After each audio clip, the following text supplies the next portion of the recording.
My name is Nambasya Milan Rutaya. I'm 17 years old. My father is called Honorable Geoffrey Rutaya. Mugamba mutya? Je tuli.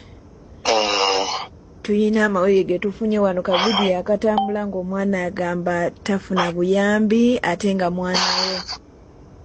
Omwana oyo ekisooka mwana wange. Honorable Geoffrey Rutaya afuddeyo mwenange wuno esaidi ku nsonga za muwala we ebiri mugenda mu maaso nti nga watamuwa munanga ate school fees inno omukulu munanga ate Honorable afuddeyo nayanukula mu nsonga zino.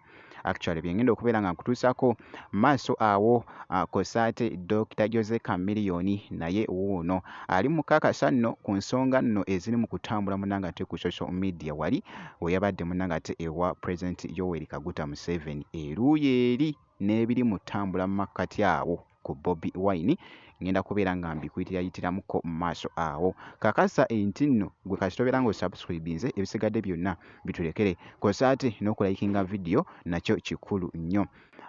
Geoffrey Rutaya Honorable omukulu avuddeyoko wali n'atangaaza mu nsonga zino.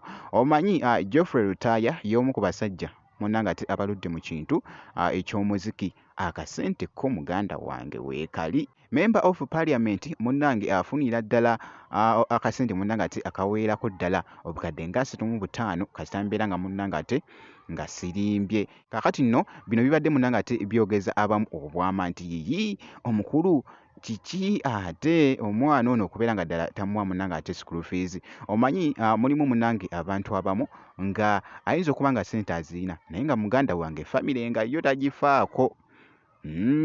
Gye biri munange bitambula abantu babeerayo naye Geoffrey Rutaya ku kirungi kye munange avuddeyoko teyeeganye n'atangaaza ensonga buli kimu kyonna akittottodde nga boogezaako okuwulira munanga ate mu statement gy'abadde akola. Mugamba mutya? Je tuli. Tuyina amawulire ge tufunye wano kavidiyo akatambula ng'omwana agamba tafuna buyambi ate nga mwana we. Omwana oyo ekisooka mwana wange. Naye kyesaba bambi abamukozesa batemuteeka mu kamera mwana muwala. Omwana oyo nasasula ku Stamaris Ensuube nga yali alina okusomera omwaka guno era ndowooza muntu ne bwagenda yasibasa omubuulira nti erinnya lye lyaliyo era nga bamulinze bulinzi ekyakimuntwazaayo nga ndaba batandise omukozesa bukatemba bankubira essimu nti mwana azirise bamututte mulago okutuuka emulago nga taliyo ogenda okutuuka ku ssomero nga gyali azanya. Nendowooza nti Stamaris Ensuube lirina history ow'empisa nennemerako nti kangende munoonyeza ekifo nenkifuna ku Stamaris Ensuube nga gyalina okusomera. Maama we yagamba nti eryo essomero siryagala. Omwana wange kamuzze w'abadde gy'abadde yali ali ku ssomero tumanye ali ku ssomero nabaawo omuntu omu muzadde yali amanyi nti mwana wange nagamba naye okimanyi nti omwana oyo tasoma bamugoba konze bamugoba batya. Nensindikayo omuntu ku ssomero nembuuza omwana yakola ki ne bamugamba nti omwana yakuba omusomesa ne tumugoba tadda wano ku ssomero kati nga bwe mwegayiridde alidda kukolawo bibuuzo. Eryo si essomero eryokubiri mu mwaka gumu nti ne bagamba ajja kudda kukola bibuuzo tebaagala mulaba ku compound ya ssomero eryo awo ne bavaawo. Kyokka nno ye yali tankubiddeko okuŋŋamba nti omwana baamugoba mu ssomero ng'omwana gyali tasoma baamugoba.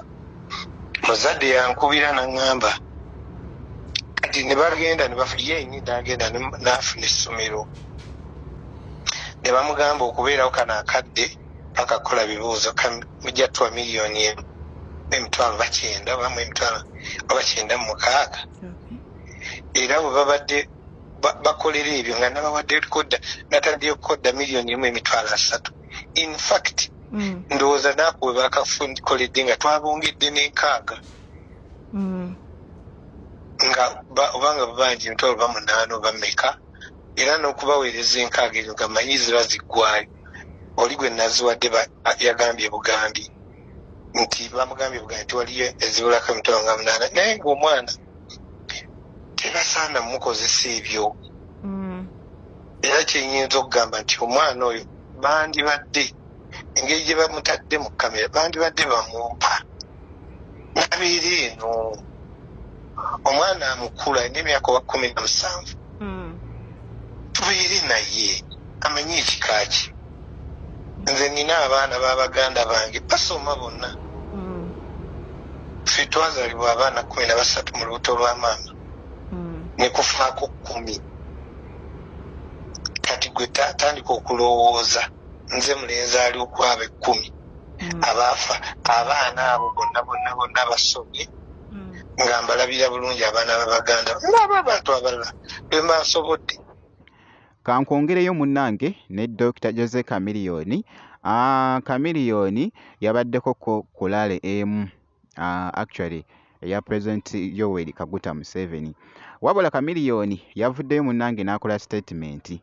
Statement eno gye yakoze ebadde eri mu kwogeza abamu obwama nga omanyi social media munnange buli muntu abadde ng'ayogera bibye naye nga wali okusinziira actually nze saawuliddemu kya Bobi Wine kya mukulu munnange ate kye yayogedde mpozzi nga ngoba simanyi naye nga wali okusinziira actually kansuke nkuwekokko ku audio eno osooke owulire.